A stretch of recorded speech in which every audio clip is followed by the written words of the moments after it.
बजिए बजिए बजिए अब बजिए बजिए बजिए बजिए अब बजिए बजिए बजिए ओ की अब्बा जी की अब्बा जी नु की हो गया अगो गल कर की गल है की गल मैनू एक मिसाल दसो। हाँ मिसाल मिसाल मेरे को सवाल है। हाँ सवाल करो। ए 100 गंडे सॉरी 100 गंडे और 100 डंडे, इसका मतलब क्या है?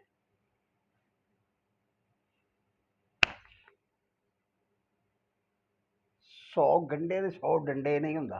फिर क्या होता है? आपने उर्दू में रहना है। हाँ जी मैं उर्दू में रहूंगा। क्या होता है? 100 प्याज ते 100 छितर।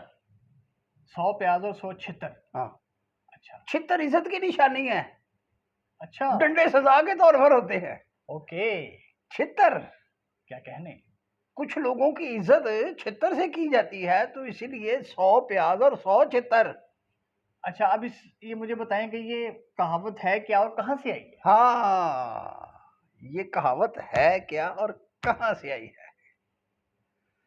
जब मुगलों का दौर खत्म हो रहा था, बल्कि हो गया था जी, तो पंजाब में सिखों की हुकूमत आई थी। आ गई। राजा रंजीत सिंह, बिल्कुल महाराजा रंजीत रंजीत सिंह। बिल्कुल ठीक है। है जी।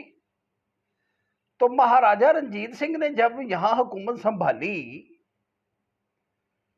तो तेरी मेरी क्लास के जो हल्की क्वालिटी के सिख थे, अच्छा वाह वाह वाह चाइना के सिख कह लो, वो रोज महाराजा को कोई ना कोई नई फरमाइश मुसलमानों के खिलाफ डालते रहते थे। अच्छा आगे ठीक है। फुफिया।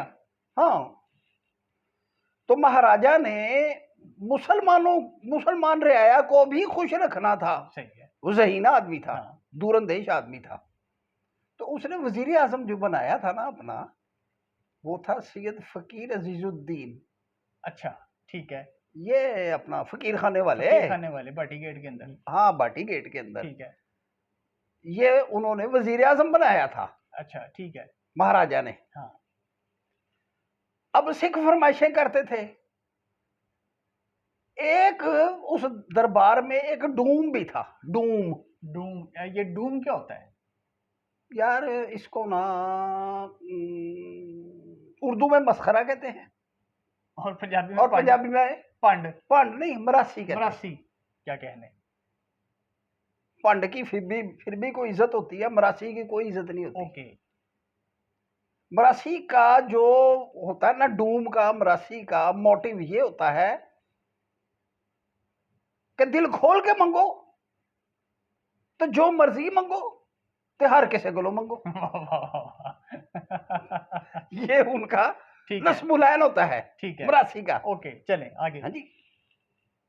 तो उसके दरबार में एक मरासी था। उसको डूम को, क्योंकि वो राजा को हंसाता रहता था, तो राजा ने थोड़ी सी जमीन उसको दे दी थी, वहां वो काश्त भी करता था। तो वो अपने आप को उसने शेख लिखना शुरू कर दिया। शेख डूम। शेख डूम था वो डूम। ओके। तो अपने नाम के साथ उसने शेख लगा लिया। ओके। मसलन शेख,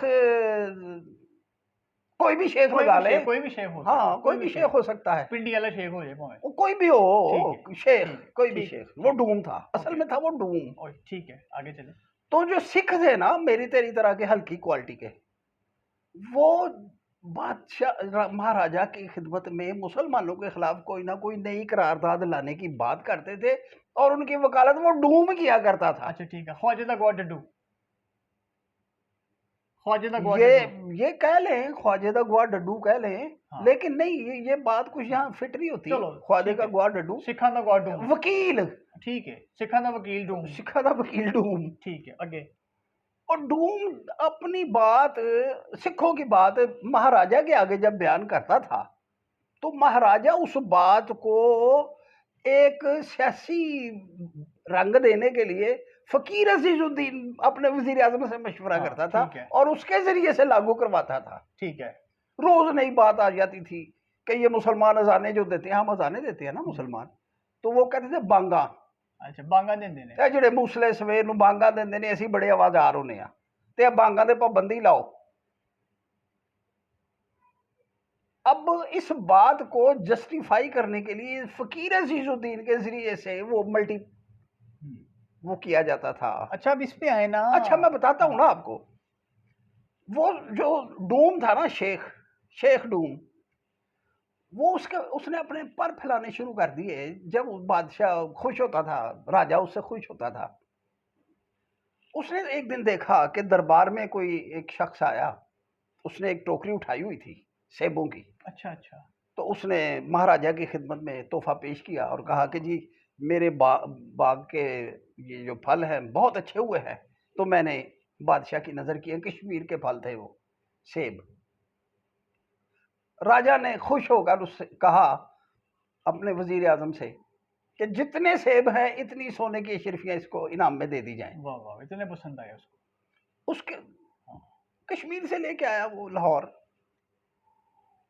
अब डोम शेख को ये बात जो थी ना वो बड़ी आसान लगी, क्यों थोड़ी सी चापलूसी की है तो वो अशरफियां सोने की ले गया, मैं भी कोई ऐसा ही काम करूंगा। उसने प्याज बोया हुआ था डूम ने, अब समझ आ रही है बात की। हाँ, तो महाराजा को कच्चे प्याज की महक से सख्त नफरत होए थी। होए होए। उसकी जब फसल हुई तो वो डूम लेके टोकरी में आया कि जनाब सरकार की खिदमत में मेरी फसल अच्छी हुई है तो मैं लेकर आया हूं। ठीक है। महाराजा को सख्त गुस्सा आया। महाराजा ने कहा कि ये जो तुम लाए हो मेरे लिए तोहफा, इनाम तो बनता है। तो डूम कहने लगा सरकार मैं आपका खादम, क्या इनाम दिया जाए। राजा महाराजा आप तो महाराजा हैं, जो आपकी मर्जी में है इनाम दें आप। उसने कहा अपने दरबार में मौजूद लोगों को जिनसे वो सजा दिलवाता था, ओए जरा 32 नंबर का छितर लेके आना। वो छितर ले आए और जरा पुलिस की अजकल बने है एक निशान बन गया ना, पांजा पांजा वो छितर। असल में वो छितर पांव से उतारा हुआ था, ठीक है, जिसकी वो अब बन गई हुई है। उन्होंने कहा जनाब इनाम तुम्हारा ये है कि या तो ये 100 प्याज खा लो या 100 छितर खा लो। अच्छा, अब जो तुम्हें कबूल हो। तो वो डूम कहने लगा कि मैं प्याज खा लूंगा। ठीक है। खाओ। उसने 2 प्याज खाए तो ऊपर नीचे से हवाएं सरकनी शुरू हो गई और पानी आंखों से और नाक से बहने लगा। तो कहने लगा कि मैं छितर खा लूंगा। तो उसको लिटा के छितर मारने शुरू कर दिए। कहने लगा नहीं नहीं नहीं नहीं नहीं मैं प्याज खा लूंगा। ठीक है, तो उसी चक्कर में करते करते 100 प्याज भी वो खा गया, उसको 100 छितर भी हाँ, खाने पड़ गए, क्योंकि अकल तो उसको थी नहीं, था वो नकलचू और चापलूस, अकल से खाली था, सिर्फ तमा था, लालची था। हाँ, ये सारा सिनेरियो अब मुझे ना आज के सियासी रंग में, जो आज सियासी सिनेरियो हमारा बना हुआ है ना, उसमें मुझे ढलता हुआ नजर आ गया सारी बात। ये आप किसी भी तरह ढाल लें, आप किसी मजलिस में चले जाएं, वहां आपको कोई ना कोई ढूंढ शेख मिल जाएगा, शेख जो अपने नाम के साथ शेख लगाता था, क्योंकि हाँ बादशाह ने उसको, महाराजा ने उसको इज्जत दी थी। हाँ, तो आपको आज भी किसी भी सोसाइटी में, किसी भी मोहल्ले में शेख ढूंढ जरूर मिलेगा। हर हुकूमत में शेख ढूंढ मिलेगा, चाहे कबीना में क्यों ना हो, चाहे वो कबीने में क्यों ना हो, चाहे वो सीधे दाखिला ही क्यों ना हो, उसका ताल्लुक पिंडी से क्यों ना हो, पिंडी से क्यों ना हो, वो शेख ढूंढ ये है। अगली कायद के साथ फिर आएंगे। हाँ ठीक है, अपने चैनल को सब्सक्राइब करा ले।